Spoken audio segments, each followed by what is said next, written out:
excited to be back. I feel like I haven't recorded with the two of you in a month. We have not recorded in a really long time. I thought about it. I was actually excited to record. That's what Priya said. That's what we said. Wait, do you have lip gloss handy? It was honestly super fun to research. Really excited for this recording. Yeah, it was refreshing. I was like, oh, this is why we do this.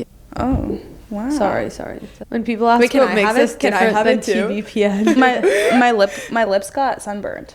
Oh, skiing? My lips get chapped when I go skiing because it's so cold, but it's not like sunburn.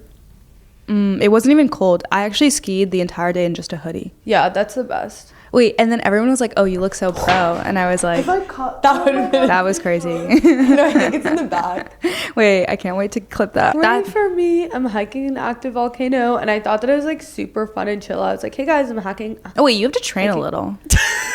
Did you hear that other people have been saying that to me? No, but like, you should. I just assumed you thought Well, that. because it's like serious. I mean, just do 12 through 30, like, for like a week and you'll be fine. No, I think I need to do more than that. Okay. Welcome back to Get the Check. I'm Maya. I'm Anika. I'm Priya. So first up, we have Adam, which is Travis Kalanick's newest startup. He is famous for starting Uber, being a crazy founder. Infamous, some might say. Yeah.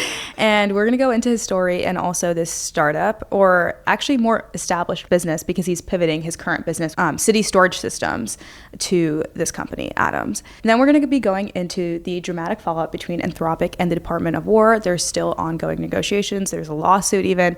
So we're going to take it back to the beginning and walk through the timeline of what exactly happened and why there has been so much beef. And then finally, we're going to go into wearables. So a lot of new small startups have raised money and announced their wearables. And so we're going to do a quick overview of all of them and talk to you about our thoughts. Yeah, so the first story is about TK, Travis Kalanick, starting Adams, like Maya mentioned. This is coming out of City Storage Solutions. So basically, after he was essentially kicked out of Uber by his investors, he went on to then go start City Storage Solutions. He's basically been in stealth for the last 7 years. Yeah. And he has like thousands of employees. But basically the TLDR on what Adams is trying to do is that it's an expansion out of City Storage Solutions, which was focused very much so on the food tech industry. His goal was that anyone should have access to a really cheap meal through like food delivery service, and it should be comparable to the cost of if you were to go to the grocery store and actually cook it for yourself, is what he was trying to do. And so he's trying to expand that and basically take that idea and build specialized robots to take over physical tasks in the real world in these big industries. So the 3 industries that he's calling out are food, mining, and transport, and we can talk about why he chose those ones in particular, but they basically are like the underlying infrastructure for how our world operates today, and he feels like there hasn't been a lot of automation in those spaces. Yeah.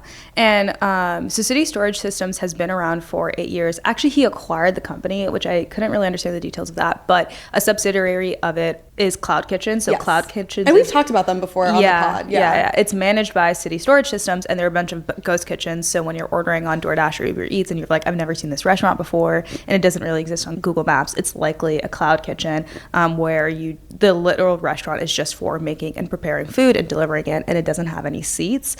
And they're very popular for this model. And I read a bunch of Reddit threads that what they do is they like cycle brands. So they'll like start a brand from a mom and pop shop. They'll hire a couple of people in the area to like build like burritos, for example, or tacos. And then they'll have this brand, which is like Maya's Tacos on DoorDash and Uber Eats. And then if the like brand quality tanks, they basically just like close that store and reopen up a new store under the same brand, but it's exactly the same food, which I think is so interesting. But yeah, so CloudKitchens was one part of City Storage Systems, and City Storage Systems basically would like buy real estate for really, really cheap and then convert them into different food businesses, essentially. And so with now like the interest in physical AI, so building hardware with AI solutions or building more autonomous robots, for example, he wants to automate food creation and obviously food delivery. And that isn't like random either. Like, so CloudKitchens was like one subsidiary of City Storage Solutions, but they also had other ones as well. So there was like Otter, which is order management. They had Lab 37, which was their robotics arm. Yeah. So they had all of this, and it feels like the transition is now that he wants to doubled down on the robotics aspect of it, and like the other stuff will kind of exist, which it was a huge operation. I think it was like 30 countries that they were in or something like that. It's not like a small operation that he's running. And it's rumored that their current company is already worth $15 billion. Like City Storage Systems was worth $15 billion. And then like now this rebrand, I don't know what their valuation is. Well, that makes sense because in 2019, which was the last time I think there is like an actual valuation number out there, the Saudi, like the PIF funded it, and it was like 400 million at 5 billion. And so if it was 5 billion in 2019, I would imagine it's actually more than 15 billion at this point, especially like with the new rebrand. And it's pretty impressive and honestly crazy that he was able to keep this under wraps this whole time. Like he said that this was his plan all along, and even recruiters, like he said, no employees had this on their LinkedIn, which is crazy. And that recruiters, it was all outbound. Yeah, it was all outbound, and they just used the leverage of like, oh, it's the ex-Uber founder starting this. Yeah. I was reading a couple of Reddit threads about it, and someone wrote, this company is a cult, and it's just pure evil. It's an 8-year-old company, but still likes to be in stealth mode when everyone knows what they do. TK and his favorites from Uber run everything. Everyone else is an outsider. So it basically seems like this company like stayed alive because like he had like his core from Uber. Well, that makes perfect sense. Like if you scale a company like Uber, you probably know exactly who you want to hire from that company. Yeah. Like the head of ATG is like a head of the robotics division in Atom. Which that makes sense. Yeah. Do we want to talk about his backstory? And yes, let's get into it. Let's get into the tea. The Bill Gurley Okay, it's pretty infamous. So Travis started Uber in 2010 in San Francisco. The founding stories, they were like in Europe trying to find a taxi, couldn't, and they're like, why can't you just order this with a tap of your phone? Basically, Uber as a company had a lot of drama. Obviously, it was really successful, scaled to I think like a $70 billion private valuation before they went public. Now it's profitable. I think big picture in my mind, whenever you have a marketplace, you have a lot of operational problems, and like what that tactically looks like is you have regulatory issues. For example, you have like operational scaling issues of actually getting like drivers and customers in the app. So he went to some like pretty extreme means to get Uber to be as successful as it was. And there's some like famous stories that have come out of it. The biggest one is obviously his falling out with Bill Gurley, who is a really famous investor at Benchmark and was actually one of the first proponents of Travis, and they were really close. And they invested in their Series A in 2011. So it was like super early, and they took 20% of the company at the time. So like huge stake and like huge investment. Yeah. And 6 years later, basically Benchmark pushes Travis out of his own company. And there's a few reasons that they give that honestly, in my perspective, like I think anytime a founder gets pushed out, it's always very controversial. Like, are these like evil VC investors that just like push out this founder that's like put their heart and soul into the company? Or is it like a really valid case of like these investors got defrauded essentially? In my perspective, I actually think it's both. And I feel like people talk about things as like trading off. But like when I read the stories, I'm like, it makes total sense to me why an investor would push him out. At the same time, of course, like he built Uber, and like that's catastrophically sad thing to happen to you.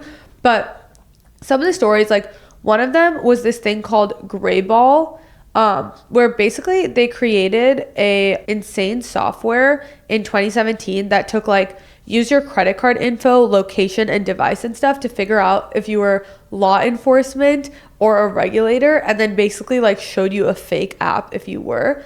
And it got really bad basically because the DOJ opened a criminal investigation into it and figured out they were doing this, and then they settled it privately. Yeah. And in general, like they were upset about, apparently he like spent really recklessly. Like there's a lot of stories. This literal era where like Travis got kicked out, my like close friend's dad was the president of Uber in high school. Oh, and I like remember you he telling moved me to this. San Francisco like for this, like to be Travis's right hand man or whatever. Oh wow. And then like the whole video came out where Travis was like berating an Uber driver. Then honestly, did you guys look into the sexual assault thing? I thought that was pretty crazy. This girl that works at Uber, Susan Fowler, she was an engineer, right? And so she writes this whole essay that went really viral at the time. I feel like it would probably be like, we're too young for it to have been like significant to us, but I'm sure if we were older, like we'd remember it coming out. Basically, she says she joins Uber, and like on the first day or something, her manager basically propositions her for sex. She screenshots it. It was like in company messages. It wasn't even an iMessage. Shows it to HR. HR is like, he's a top performer. We've never heard him doing something like this. Like maybe you can move teams. And then That's like insane. Yeah. And then basically she sees that it's a pattern across other women, and these same managers have been saying this to like different women, and then they start like downgrading her performance at the company. I've heard of similar things happening to women at like Tesla or like other companies like that, and it's obviously all alleged. The last thing that I know about why he got kicked out was because he was also spending a ton of money on ATG, which is their autonomous vehicles. So at the time, they obviously wanted to build an AV like similar to Waymo, Wearable taxi, and this was 10 years ago, and there was no clear end in sight. He was spending a lot of money. The company needed to IPO and be profitable, and so they just disagreed about this direction of the company. And I think he still had the right vision. But yeah, all these three things combined. There was like the whole component of Waymo suing Uber.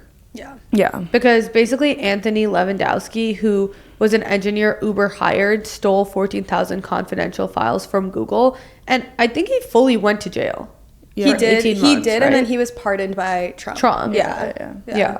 And Uber gave Waymo $245 million in equity. So that obviously strongly suggests like something extremely wrong happened. Yeah. And so I think it was like the combination of all of these things where like as they're targeting an IPO, it's like really difficult to have a CEO this unhinged. You just can't have him as a public company. Yeah, I agree.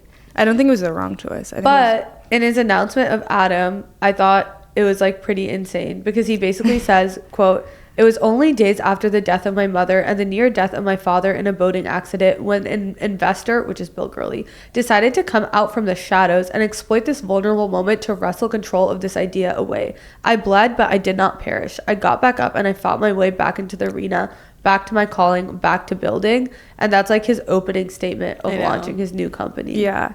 Wait, and talk about a chip on your shoulder. No, he's like really upset about it still. And on TVPN, he's like, yeah, like back then you would have referred to me as a goat. Now people probably call me baby goat, and I will be goat again. Yeah, I know. I was like, you're psycho. Like, you're fucking psycho. He's in founder mode, Maya. I know. He's in founder mode. I know. But he has this like thing that he like needs to prove that he can build something else. Yeah. Wait, sorry. Did you guys read about Ripley? This is like the last thing I'll say. But then they have this other insane software that was that if law enforcement raided an Uber office, they had a software to like shut down their computers and take the data off of it. Oh my God. Oh, wow. Wait, it's actually, after reading all the things to me, mind-boggling like, that like only one engineer went to jail and nothing happened to him. Yeah. I'm honestly surprised he wasn't it was barred. a big company then. Like, I feel like you'd be barred from starting another company if you did that. Yeah. People do a lot of things and like continue on. Well, the Saudis are willing to fund him, so. Yeah. Yeah. And then it became a whole thing because even after he got kicked out, I think another reason why this was like such a big deal between Bill Gurley and like Benchmark specifically and TK was because then they go on to like sue him directly, which like we've never really seen VCs sue a solo, like a founder. Do you know if it was unprecedented to sue a founder versus unprecedented for it to be public? Because like from what I read, but I didn't go deep into it, was that like when that happens, they make it a really private settlement, which obviously makes sense because it's like, well, I think Uber is an exception because by then it was valued at like $70 billion, ended up going public, right? Yeah. But usually when this happens to a company, let's say it's worth like $1 billion, if you have a public suit like that going on, like you're not going to be able to get talent, your valuation is going to plummet. Yeah, they ended up dropping it and like settling in the end. Well, I think Uber was literally I don't think dropped it, right? I think they settled it. That's what I meant. That's what I meant. Like it never like went like it didn't go to SoftBank. court. Like SoftBank invested in them, and like both of them had the chance to exit and like sell their stakes in Uber, which was like what they really wanted to do during that fundraising round. And so in early 2018, that's what they did, and that was like the settlement of the suit. Yeah. This made me want to watch. Didn't they make a documentary on Uber a while ago? Yeah. This made me want to watch it. Yeah. So yeah, we can go into Adams now, but the mission of the company is basically to build better infrastructure for food. So food should just be as cheap as going to a grocery store, and you shouldn't have to make your own meals anymore. And so he's trying to do what Uber did for transportation, which means like, you have to have a car in order for it to be cheap. You have to save up for this car and do a lot of the work yourself to just, paying the unit cost of a single ride and it being equalized out to gas, the cost of the car, and then like the small labor cost for the drivers and stuff. And over time, the labor cost will go away as we move into AVs. And so he wants to do the same thing with food, where it's like it should just be the cost of the goods. And like applying robotics to this will make it cheaper. Yeah. And I was looking into like stats on food preparation and just like that entire industry as a whole. And according to the BLS, they project that there's 2.6 million openings per year in food preparation and serving occupations. And so that's like a huge number of, we just like have a labor problem in that market. And it's like also like one of the most like necessary things for every single human being. Yeah. Yeah. And so then he has three focuses with Adams, which is food preparation, food delivery, and then mining. And I want to call out that the fact that like mining is like very different than food delivery and then food preparation.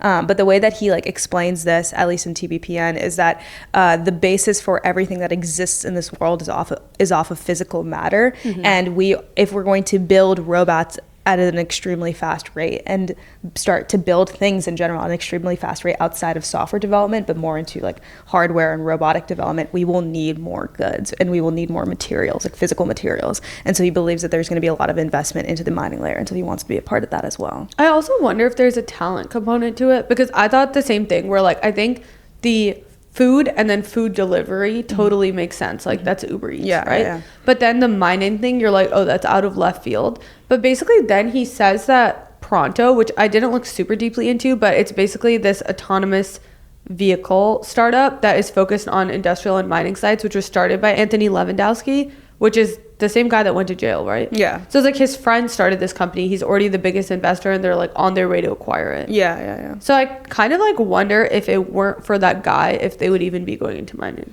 Oh, look, you think it's like it just followed it's a broader play. Well, no, it's just like he has to like claim it for something. I think it's just like his bestie from Uber like has a company also working on automating things, and like he was working on automating food and he's like, why don't I just acquire you? And like he definitely just wanted this guy to come work for him, I think. But I also think like mining is really key.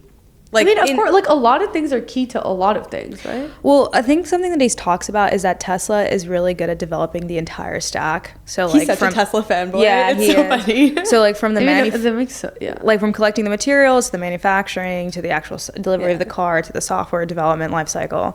And so he wants Adams to be like that. And I think part of that is actually just like mining the materials for the robots and infrastructure that he's going to go build.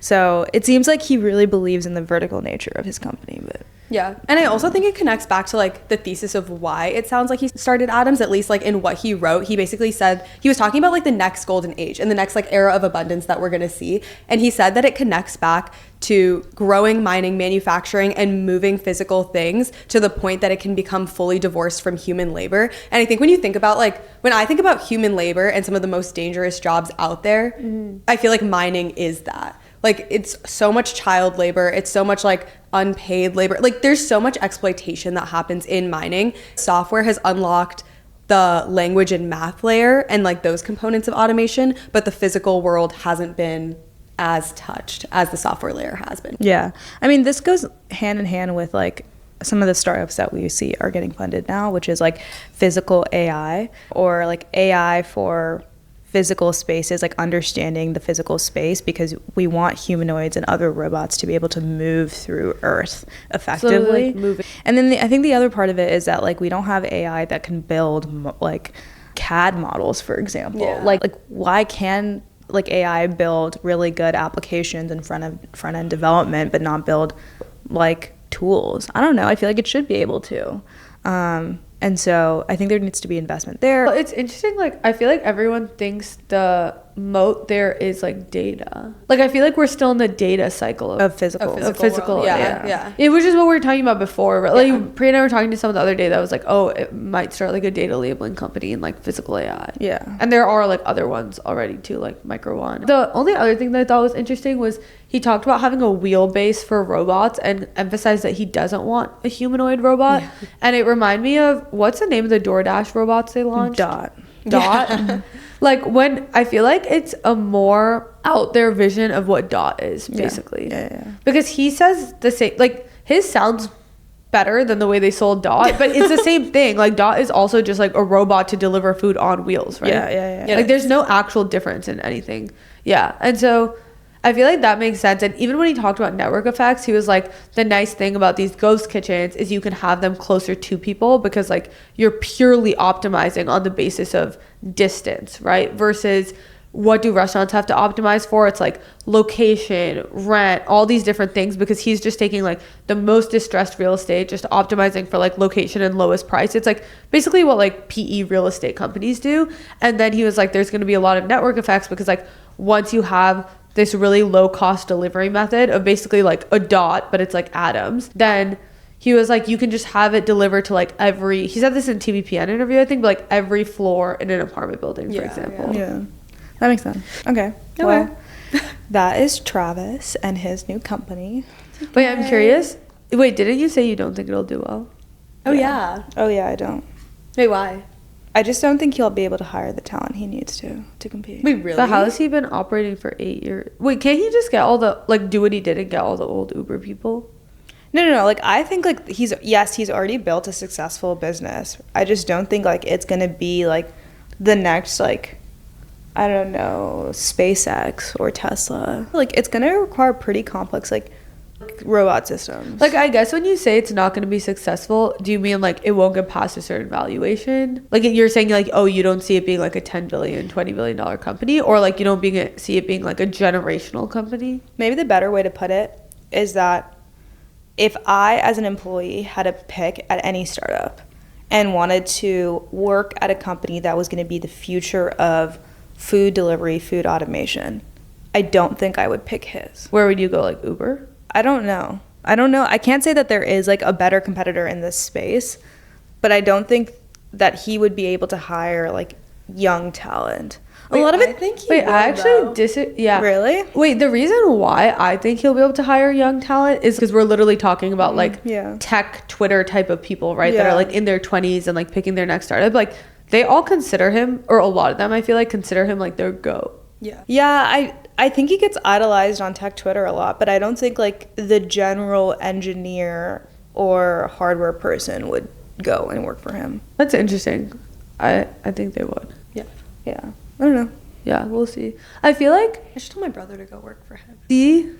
Well, I just feel like the tolerance of being in a good workplace has gone down. I think it's gone down. I think you're saying it's gone up. I feel like there's a resurgence of people being down like, to be hardos, be in a toxic environment. I like think that's Elon. I think that's just tech Twitter, and I think tech Twitter is like a really small portion of like real people. Yeah, I agree, but like I think that'll be enough for him to get like the true hardos he needs. Not to mention he already has his ex-Uber team. Like I actually feel like if you've built as generational of a company as Uber is, out of all the things that are going to be the blocker, it's not going to be hiring talent, especially considering the fact that he didn't even announce a company for 8 years and still was able to hire talent. I think their bigger issue might be like the economics of running such an asset heavy company, in my view. No, I feel like they'll be able to figure that out. Well, we can revisit this in a year. No reason to get into it now. I guess like I fully agree with the vision of like the future of food will be automating food creation. Yeah, I think we all agree with automating this fresh thesis. fruit creation. Yeah. I just don't know if he's going to be the one to do it, and I wouldn't bet that he would be. Okay, let's go into Anthropic. So, I have a little blurb for this. Amazing. Basically, the Anthropic and the Pentagon have been engaged in a dispute over what the usage of their models should be. Just for a quick overview, Anthropic denied the Department of War of using these models for basically any lawful use and sent red lines back, and we can get into what those red lines are. But they disagreed. In this disagreement, Peter Hegseth tweeted in rage saying, "I want to label Anthropic as a supply chain risk," and then basically denounced Anthropic from being used in the Department of War's applications, and then further said basically that any company that uses Anthropic that the Department of War uses also has to not use Anthropic in order for the Department of War to keep their contract. That's what a supply chain risk is. We can go into that. Essentially, there's a huge fallout. Then OpenAI swoops in, takes the contract. People are really pissed. We can also get into that. And then Anthropic comes back and sues them for labeling them as a supply chain risk. And so we'll go into this entire timeline, all the details. But essentially, this whole controversy is around what can the Department of War use AI for, and should they have the power to dictate that, especially when the most powerful technology is now in the hands of private companies, which we haven't seen before. Like, for example, when we look back to the Cold War, nuclear weapons were developed by the government themselves. So there's a lot to talk about here. I don't want to give it all away, but that's sort of the, like, gatekeeping some of it. No, I didn't want to go into every little detail in giving the intro, but yeah. Yeah, I think it might be worth going into a little bit of the background of how we ended up here and the timeline. So obviously there's like a lot of things. Honestly, if you Google Anthropic Department of War timeline, there's a good article that comes up that Maya sent us. Yeah. TLDR, July 14th. Wait, I also picked that as the first date too. That's the first important date. Yeah. Totally agree. Yeah. Because like there was like other earlier dates, but like this is chaff. Yeah. So July 14th, we're starting in 2025. The Pentagon awards $200 million contracts to Anthropic, OpenAI, Google, and xAI. And that makes sense, right? Because it's the three leading players, and then xAI is like his boy. So obviously got to toss him one. And the one important caveat, though, is Anthropic is the only one that gets the classified designation, which means they start integrating Claude into the Palantir software, which is basically like Palantir meets like all of these different classification requirements to basically run all the Department of War and like the rest of the government's stuff too. So Claude is like an application layer on top of Palantir infrastructure. And then I think the next pivotal point is really skipping to this year, where on January 3rd. I also picked that as the next day. Basically, U.S. Special Forces obviously take Maduro out. It's a raid. They capture him. They take him back. I have a pretty good TikTok on this if anyone wants the full debrief, but basically Claude is used in that. And then there's this like what honestly sounds like a typical bi-weekly meeting or something between Palantir and Anthropic, and no idea who's on the call, but Anthropic basically starts pushing, being like, wait, like Claude was used in this? Because I think the Wall Street Journal, which I don't even know how they knew this, if they got it from Palantir or maybe directly the government, says Claude was used. So they start being like, wait, like Claude was used to capture Maduro. And here's where I think like Anthropic hasn't said this, but I feel like the reason why they're uncomfortable is because there's this big question if like Trump should have been allowed to take a wartime action like that without congressional approval. And I think here's where it gets complicated, because it's like we live in a democracy, but Trump objectively has decreased the amount of checks and balances compared to another president. At the same time, obviously I understand the administration's argument, which is that like we're not going to announce to 300 people that we're about to like have a raid and capture Maduro. But like at the same, whatever, we can move on. But that's like kind of the back and forth. The one thing I will say is like I'm kind of confused what Anthropic would think would happen here, right? Like if we're gonna go and capture Maduro and it's your shit that's integrated into Palantir, like what do you think is gonna suggest how to do that? Yeah, but I will say when in 2025 July 14th, when they do award the contract, you have to remember what Anthropic's model's capabilities were at that time. Right, which is not Opus 4.5, or it was like Opus 4 maybe, and there's like a huge jump in like ability, basically going from like asking questions and information retrieval to like actually like doing things, like being agentic. And so my guess is like they also felt that on the application layer in Palantir's thing, and then Anthropic has to rush somehow like clarify what you're allowed to use with this model and what you can't do with this model. My theory is like I feel like Anthropic, like Dario and all the other like big leaders at Anthropic, right? Mm-hmm. If anything, they're always saying their AI is like better than everyone else thinks, and like they've always said like their models are like absolutely cracked and getting better every day. So I actually don't think it's that they couldn't foresee or know that like in 6 months. I'm not saying it's that they didn't foresee. It's that like between the time of like awarding the contract and then the capabilities getting better and then having the time to like negotiate the red lines of this contract, there's just not enough time. Well, do you guys know when the 2 red lines were put into the contract? No, they don't say. So right? in what I've seen, that's what I was going to say, is like in what I've seen, they started negotiations on all lawful use in late 2025. So pre-Maduro. But post like, 4.5. Post 4.5, but like also in between all of this. So like if they started that in late like let's say it was like December, like November, December of 2025, that's when the Pentagon went to Anthropic and was basically like, we want to expand usage of Claude for all lawful use. Yeah. And so if that's the timeline, then it's used on Maduro, then they're like, we need to basically come to a conclusion on what these negotiations are. Because everyone was like, they've been negotiating it for some time. No one knows the exact time. Like the estimate is that it's like late 2025. I think like all like this entire thing makes sense given that, because at the time Anthropic didn't like agree to those use cases basically. Yeah, and then you see this back and forth where like it's not like an Anthropic v Department of War in the sense that Anthropic's like totally disagreeing with the Department of War. You see like very critical ways in which Anthropic tries to appease the Department of War and come to the table. Like they appoint a former like deputy chief of staff from the Trump admin to their board, which is clearly just like a play to be like, hey, like we like your people, like whatever.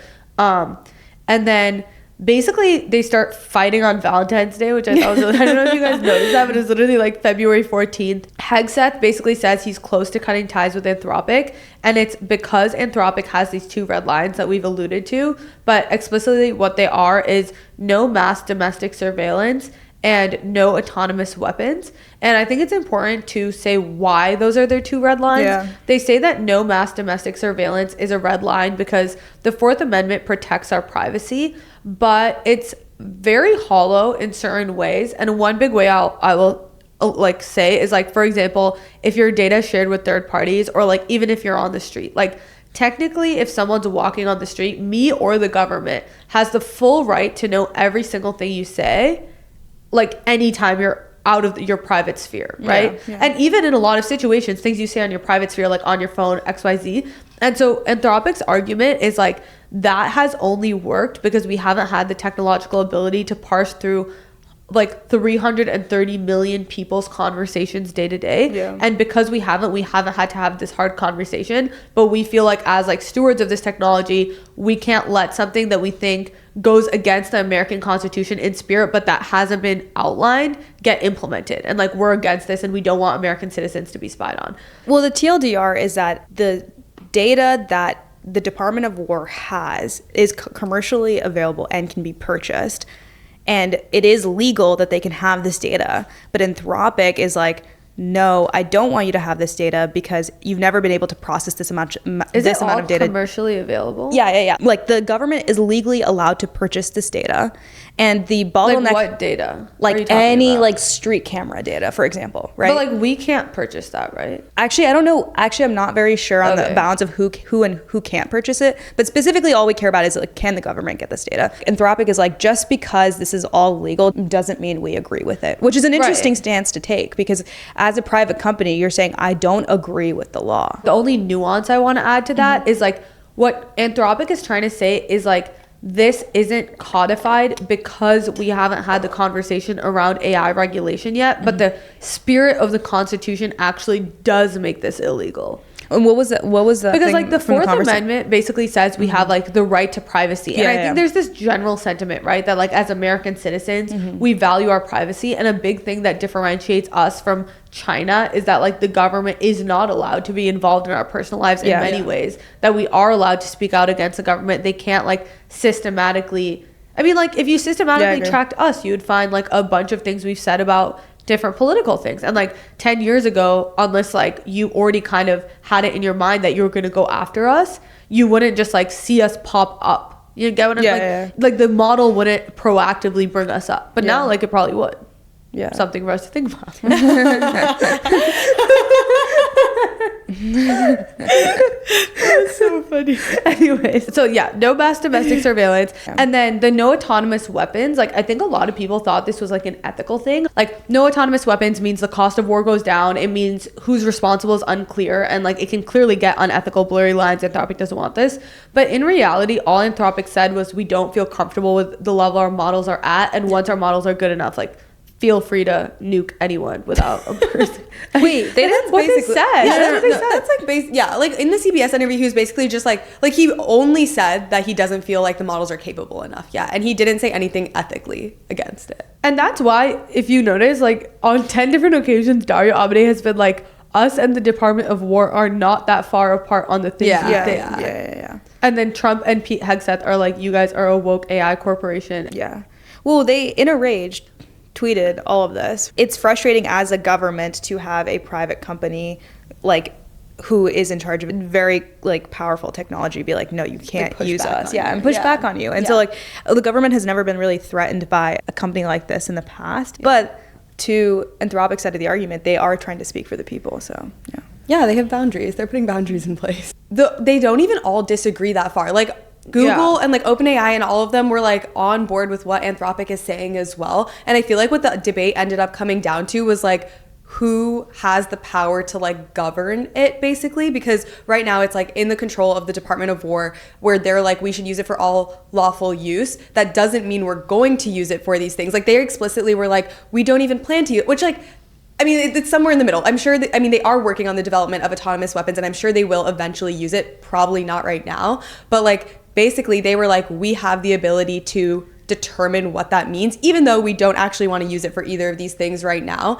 And Anthropic's stance on this is that we want it explicit in the contract that like you will not use it for these cases. OpenAI is like, that's actually our boundary too. We also don't want you to use it for these two use cases, but we leave it up to the power of the government to determine what that is. And that's basically like the difference between Anthropic and OpenAI. Yeah, like OpenAI basically doesn't have an end user agreement. They're like, we philosophically agree with Anthropic, and we think the Department of War agrees as well. Where the Department of War is taking issue is it's obviously a liability for them to sign something saying that they're not going to use, like, it's like if a missile is headed towards the US, like they obviously can't call Dario Amodei up before deciding like if like autonomously Claude's able to like suggest deploying something and it's like to consider autonomous weapon, or like for some reason, if for a top secret reason, like the US government decides there might be a terrorist attack happening in the next 3 weeks, let's say all this Iran stuff, they decide there could be a terrorist attack in New York in the next 3 weeks. They want to conduct like mass surveillance across New York. Like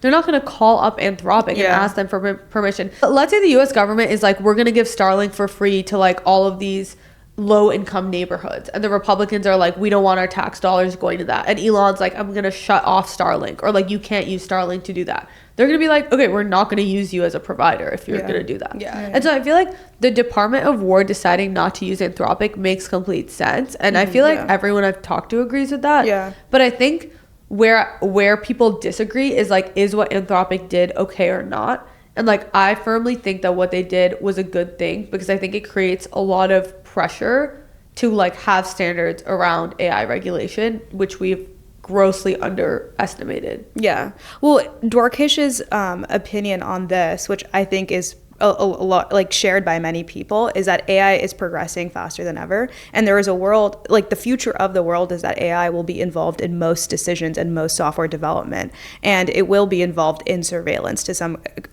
extent. Like open source models catch up to the current closed models capability within 6 months time, and so at some point we will have Opus 4.5 open source basically, open source model, and then the government can just go and use it. And so it's like, it's not that like Anthropic blocking the government from using them is gonna block them from ever doing this. They are gonna be able to do this. It's just like a call for regulation and being like, what do the citizens have the rights to ask for from their government? I really do feel like SF loses the understanding of why being pro-US has even become popular, which is like, in the context of AI, people feel like China is going to beat us, and they're using it as a justification to go as fast as possible, not care about safety. Like Anthropic dropped their safety pledge at some point during all of this as well. Like, and they literally said the same day that on the 24th that like the escalation happened. Yeah, they literally said in their dropping of the pledge, like, our competitors abroad and domestically are not going to go by the terms we think everyone should, and so we can't. We're not either. Well, basically, it says it removes its 2023 commitment never to train AI systems without guaranteeing adequate safety measures, and the company concluded that pausing alone wouldn't solve the problem. A single company slowing down doesn't help if competitors keep advancing AI without the same safety standards. Exactly. Yeah. It's like, if our competitors keep doing it, like, then we have no option. Yeah. But what I was going to say is, like, the whole idea is that China is a totalitarian government, and you don't want that to become everyone's worldview. Yeah. And so, like, the United States in the process cannot descend into the same thing, because then we're like no better. Like, if the US government designates Anthropic a supply chain risk, we're essentially starting to go down the same path China has, where your government dictates who you can and can't do business with and can take like control or have extreme leverage against private corporations. And there is precedent for private companies in the US not wanting to work with the US government. Like really famously, you saw it with Google not wanting to work on drone projects for the Pentagon, and like it was a while ago. And I think if you run a private company, you do have a moral obligation to not do something that you think is undemocratic, right? Assuming that's your belief. Like assuming that's your belief. Like assuming you think like by doing this, it's a bad thing to do. Like you're within your right to not do it. Yeah. Because you own your property, right? And you can own who licenses that property, essentially. I guess a question that I wanted to ask, though, was like, it doesn't seem to me that OpenAI and Anthropic are saying anything differently. So then why does the government choose OpenAI? But they are, because like OpenAI is agreeing to like give it up to the government to like determine what lawful use means. But then they came back with an added addendum to their statement saying that like lawful use includes not masturbating citizens on commercially public data. Like, and in the end, they resolved to the same red line that Anthropic did. Basically, there's this whole backlash that like OpenAI... Was it both of the same red line? It was specifically around the surveillance surveillance part. And like, from what I understand online is that there's like the whole backlash against OpenAI that like OpenAI is not clearly outlining the fact that their models can be used for surveillance. And then Sam Altman tweets and amends the contract and says the Department of War agrees to not use it for mass surveillance for the citizens. But I think it all has to do with the actual contract negotiation, which is like, for example, at work, like I've been in contract negotiations and like you can high level say the same thing about two different contracts, and one of them will get signed and one of them won't, which is why there's entire startups like Crosby that are completely dedicated to redlining and sending contracts back and forth. And so like, I don't even think OpenAI and the Department of War's full contract is public, right? But as an American citizen, do you have like the right to see that?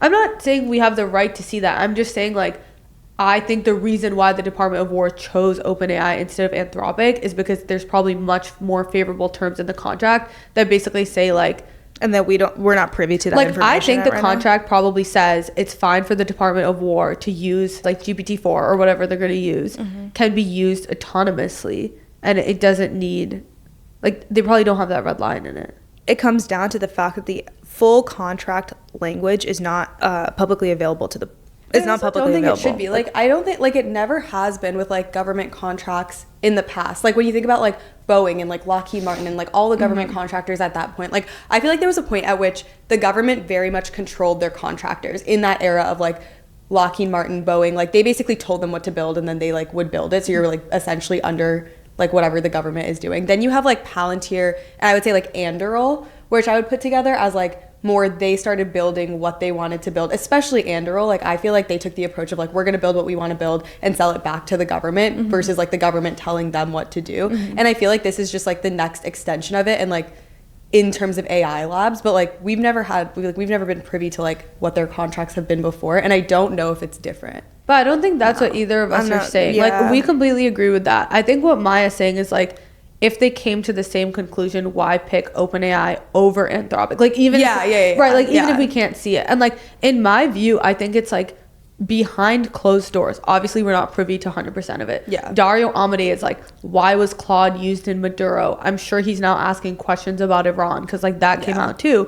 And Sam Altman's definitely just being like, we trust what you guys do militarily and, like, do what you want to do. No, I'm not saying it's more complicated than that. I'm just saying, like, it does raise questions, the fact that, like, we don't have access to this contract. Like, I agree that we don't need access to the contract, but then it's, like, up to the American citizens to, like, fight for getting clarification on the Fourth Amendment. Right. And so I think it's exactly that. It's like, we don't have the contract because it's between a private entity and the government, but we do have our laws. And that's why, like, there should be a push for AI regulation that accounts for the mass surveillance. Yeah. Which I think everyone agrees with. Just, like, unfortunate because, like, something like mass surveillance, for example, is, like, a really tough thing to pitch your career on politically because it's also one of those things where, like, very few people care. Low income people care about having food on the table.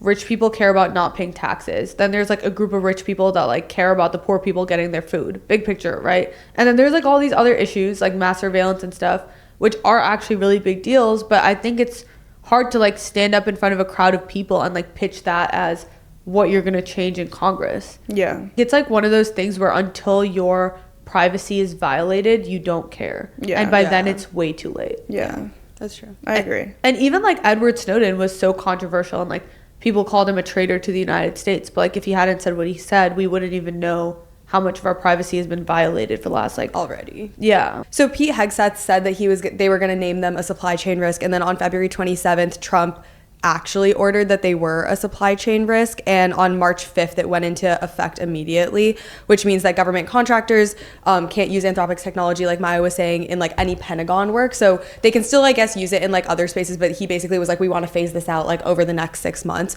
over time. But typically like a supply chain risk has never been designated for a US company before. It's always against foreign entities. And the reason that you have this is because there's so many protections you have in place. Like you don't want any data leakage, you don't want any like national security concerns, any like security vulnerabilities. And so I think like the biggest example we've seen of it that everyone probably knows is like Huawei, which was like relatively recently. They're basically like a Chinese telecom company.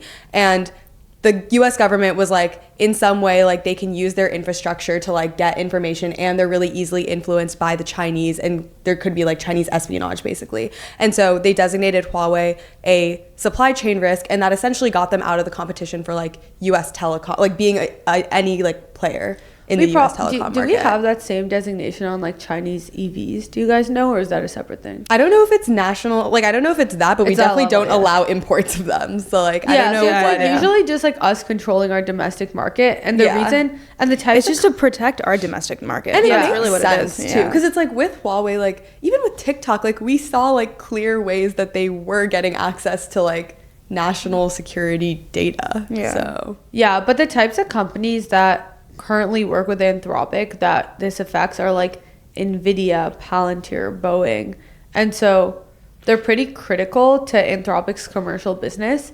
And so this Even is where Google, again like all three of us probably agree. I assume we haven't talked about it yet, but like I think it's really wrong, because like it's one thing for a government to say it's within my right to not work with you because you're literally don't want me to be able to do my job, like you want me to check in with you, which I'm not going to do.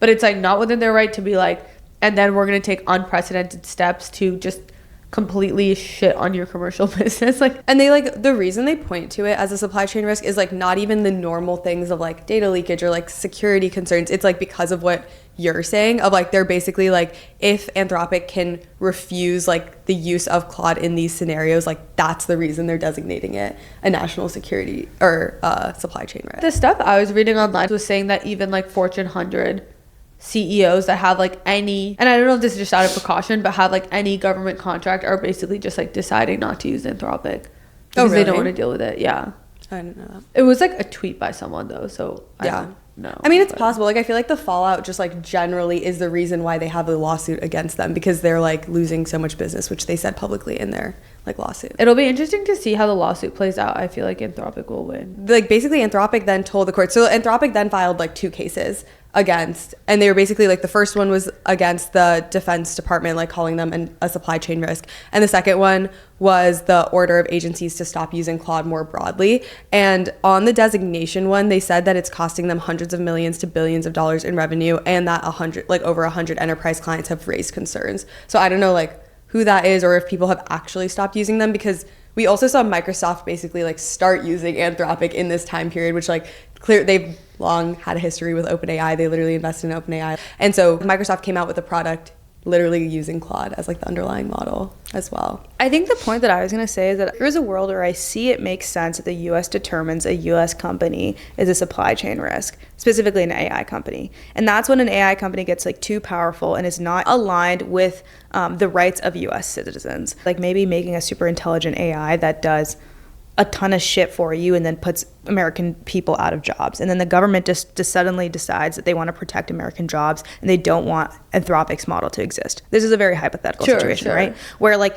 Anthropic is not necessarily doing anything illegal. They've just built some version of super intelligence that only they have, and as a result is a risk to US jobs, right? You can then determine that a US company is a supply chain risk. I guess like my thing is I still think that isn't the path that would make sense to take. And like I know we're getting really into the weeds and nuances here, Yeah. but like I feel like what would happen in that scenario is it would be more like sports betting, where you're like, oh, like maybe the laws haven't been made, but we're gonna make them and like say this is illegal now, or like put a ban on something now and say like we're gonna ban AI replacing knowledge work because whatever, our economy isn't ready to transform or whatever they want to say. Like I still don't think you would say it's a supply chain risk, because to me that implies a big security issue, right? Where you're like, we don't want our contractors to use you because it's putting our country at risk.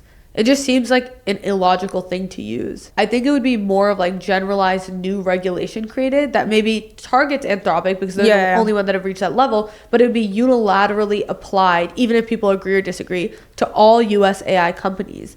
And that's the difference, because like Anthropic hasn't done anything uniquely wrong, but they're not designating all AI companies as a supply risk. They're just like targeting Anthropic. Yeah. No, I guess I'm not trying to say that they're correct for designating Anthropic as a supply chain risk. I'm just trying to understand like what is a scenario in which a US company deserves that? Maybe a technology company makes a leap faster than regulation. You have to use like random things in your back pocket to like block them from happening. And I could see this being used. Not that it's like the most effective way to stop Anthropic from like releasing their super intelligence. And I see how that's a plausible scenario. I guess I'm just saying that I still think even in that scenario, I mean, you never know. Like maybe they do use a back pocket thing, but it's still not really the thing that I think would be like someone's first move. Yeah. And I think it'll be interesting to keep following this. Like Kalshi has an entire market on this. That's, will the Pentagon designate Anthropic a supply chain risk or not? And right now they actually only have it at a 42.8% chance before April 1st. And so it's basically 50-50. Like it's pretty good market to make money in if you do have a POV. Are you putting money in it? I don't have any money in it, but like I think I'd have to read the rules, because I thought the Pentagon already designated Anthropic a supply chain risk. Oh, I think they're going to walk it back by April 1st. Like that's what I would bet, because put money in it. Because this just feels very Trump-esque and like the art of the deal-esque. Okay, yeah, I actually thought that too. Yeah, and I totally agree. Like I think another U.S. president's strategy would not be this whole supply chain risk thing, but it is like Trump always does the more extreme thing, and also doing the more extreme thing and walking it back then buries the fact that they did the whole Anthropic OpenAI switch, because everyone's take, which I do agree with, has been like, oh, that was kind of reasonable, but the supply chain thing's crazy. And then you're like, oh, like we took that back. But yeah, we'll have the link to download Kalshi in our bio, so you should use it if you want to bet on this market. Well, I also think they're gonna lose the lawsuit, because like all the discourse online is basically like they don't actually have a leg to stand on, and they're not going to win this. So if it like in combination with everything else that's going on, if they also like don't think the chances of them winning this lawsuit against Anthropic are high, then like it's in their best interest to also walk it back. It's also certainly ironic that as they have a supply chain risk lawsuit going on, the Trump administration literally used Claude to determine what coordinates and places to strike in the Iran strikes, including striking a girls' school that killed, I think, 170 people, mainly girls from the ages of like 7 to 12.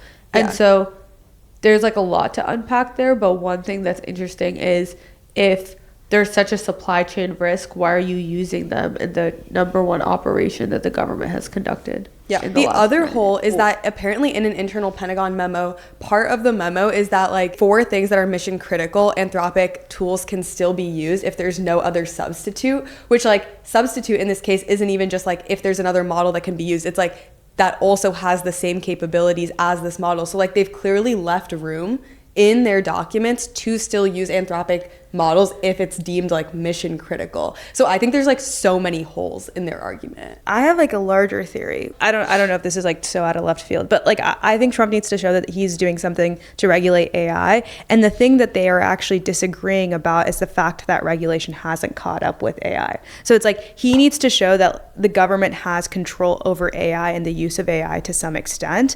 And then Anthropic's like, no, like you haven't regulated AI enough and the use of AI enough, and therefore you can't use us. And it's like this weird, like ironic situation. Yeah, because there is also a Kalshi market called will AI regulation become law this year in 2026? And it's at 31%, which is like, again, super interesting, because that's like a could go either way type of thing. Yeah. It is like so cool that anytime you like talk about any world event or like anything, we can just look up the odds. Yeah. It is interesting. Like I would have thought the odds for AI regulation becoming law this year, considering we're already in March, would be under. Like I would have put it at like 20. Lower. Yeah. Wait, what is it at? 31? 31. Like I feel like that's pretty high. Wait, I would have put it at way higher. Oh, really? Really? Like, because they all have to agree. Like it has to go through Congress. But that pretty much wraps up the Anthropic story. The only other thing I would add is I do think there was a general PR win here for Anthropic, even if it's put them in a tough commercial position. Like Claude shot up to #1 in the App Store, and there were over 300 Google employees and 60 OpenAI employees that wrote an open letter saying that, quote, they're trying to divide each company with the fear that another will give in. We hope our leaders will put aside their differences and stand together to refuse the Department of War's current demands for permissions to use our models for domestic mass surveillance and autonomously killing people without human oversight. So like basically the general public, I think, is standing behind Anthropic, I would say. Did you see like Katy Perry tweeted like canceling her OpenAI subscription? No, that's so funny. Yeah. Cool. Okay, so we should get into our last section. Recently, we've seen a bunch of wearable raises pop up, specifically around the note-taking topic, but also other things. So Pebble introduced an AI smart ring, which is like in the note-taking category that Maya is talking about. Sandbar raised a $23 million Series A, and that's also note-taking. That's created by ex-Meta employees. And then a former Apple engineer raised another $5 million also for a note-taking pendant. It's called Taya. I've seen like a lot of their stuff on X. It looks pretty cool. And then the last one is Fort Strength, which is a little bit different than the others, I would say, because it's a fitness wearable that's specifically made for strength training. And it was created by Miranda, Zach, and Paul, who are all ex-Tesla. And we also know them from like Tech Stuff and SF. And they're all super nice and really smart people. So it was really exciting to see their launch. Yeah, it was cute.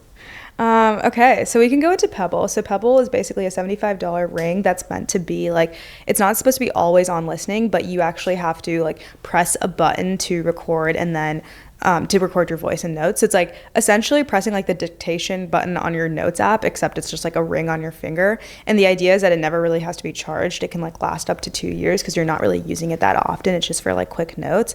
And it comes from the Pebble founder who originally built Pebble, like a Pebble watch pre-Apple Watch era. And actually has like this like small cult of people like loving this watch. They still use it to this day because it's like 10 years old. But what's crazy is that Fitbit acquired the Pebble watch, and then Google acquired Fitbit, and then Google open sourced the Pebbles OS because like the community of Pebble watch wearers really wanted to like keep developing the Pebbles OS. I thought it was cute. And so then the founder came out wanting to basically use this OS to now make a ring. I'm actually not too bullish on this. Literally, I was like, this would not get my check. Yeah. It sounds so user unfriendly. It's like at the point that I'm gonna need to keep pressing it down. Like, why would I not use my phone? I just don't think it needs to be $75. That's mainly my thing. Is that like it's just like a small ring that like records your it's like a small mic. $75 is like nothing. I feel like that's not even the problem. It's just like, what's the use case? Yeah, the other one that we wanted to talk about was Sandbar and them raising their Series A. It basically was started by former Meta employees, and they came out with the Stream Ring last year, which is focused on note-taking, so it's not like any of the like wearables or anything like that, and they're planning to ship this summer. So they've spent like 3 years working on this.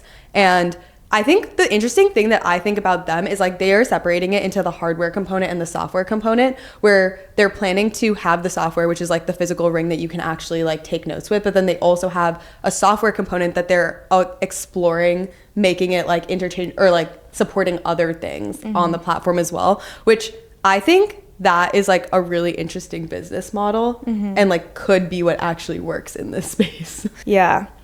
What do you have to say, Maya? I feel like we should talk about their note-taking setup before I say what my last thing is. There's like Plod, there's Pebble. Then the last one is Taya, which Anika was talking about. It's like the former Apple engineer, which is transcription and note-taking, like the same as all of them, but the difference is that one's a pendant. Well, also it only captures your voice. So their whole thing is it's a privacy play. Right? Where like then it can't even do meetings. I mean, that almost seems like it's more like a journal for your thoughts because like, which seems similar to the first one, which is like the press and hold. I still don't understand the first one's like a cult. Like I feel like the first one is like it's not VC small. backed. Like it's also not VC backed. It's like a team of like 4 or 5. The self-funded. This one's a similar price point to the first one because the Taya pendant is $89. Yeah. Okay, Maya, now I want to hear your thoughts. My thought is that we don't know what a personal AI assistant looks like. OpenClaw is the closest thing that we have like the idea of. And like what are all these notes for you to have like a better personal assistant? There's like rarely 100%. there's like rarely a moment where I'm like, I wish I wrote this down, and that's like likely like, oh, someone recommended a restaurant to me and I forgot the name of it. Oh, I have that moment all the time. Well, that is the moment, but like I don't think I like super I care have about moments that. that I'm like, I wish I wrote this down all the time. I feel like those moments never really define actually your life. Like when I think about like if something's actually truly important, like I would have just like remembered it, or I would deal with like the slight consequence of like not remembering it. But the slight consequence is like once it's enough of an issue, then I start remembering it. Like it's sort of this like sort of like self-correcting feedback loop. And so really the only thing that I actually really care about is like things just executing without me having to execute it. And it's never really remembering.